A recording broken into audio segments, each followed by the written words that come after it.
Millie Tannen. Living in a penguin paradise. Living in a penguin paradise, Millie Tannen. For most of my life, I was blind in the water.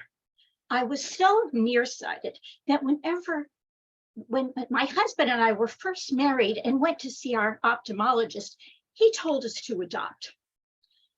One result of this extreme nearsightedness was whenever my family and I went snorkeling on vacation, I would inevitably lose sight of the group and go paddling off in a blissful blue oblivion.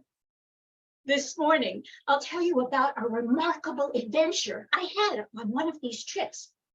We were snorkeling off the Antarctic Peninsula, wearing wetsuits and getting up close with the seals and ice floes.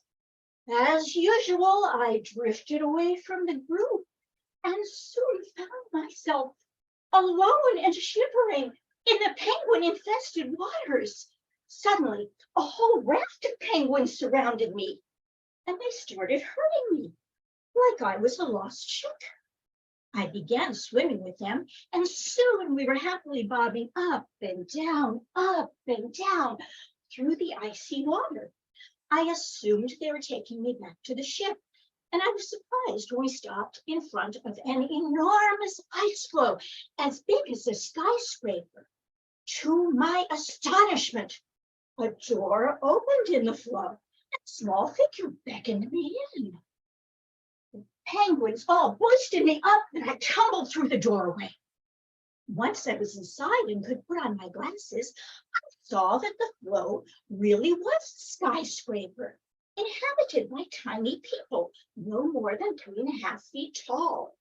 They were the famous Flores hobbits, prehistoric humans from the Indonesian island of Flores, who are thought to have died out about 50,000 years ago, but they hadn't become extinct.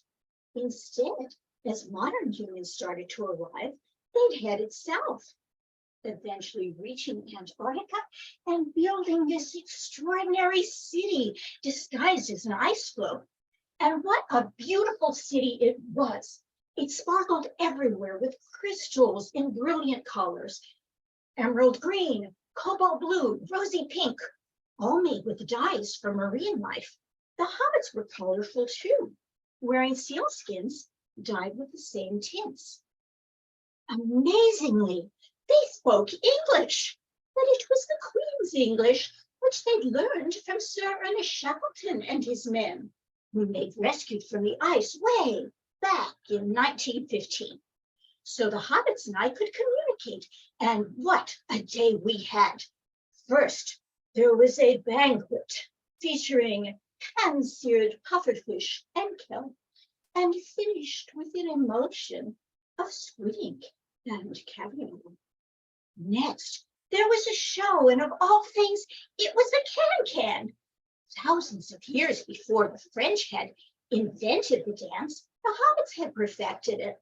Lines of 30 or more hobbits danced in unison. Sometimes they danced to the front of the stage, and sometimes to the back. Sometimes they danced to one side and then to the other. Sometimes they'd even dance off and walk. After the dancing, there was an exciting display of fish juggling, which was even more thrilling when they used swordfish. Of course, eventually I had to get back to the ship before it sailed. The hobbits whistled up a herd of seals to escort me, and there was great excitement when I arrived back on the ship, riding on a seal. But before I left, the hobbits asked me to promise that I wouldn't reveal their secret to anyone.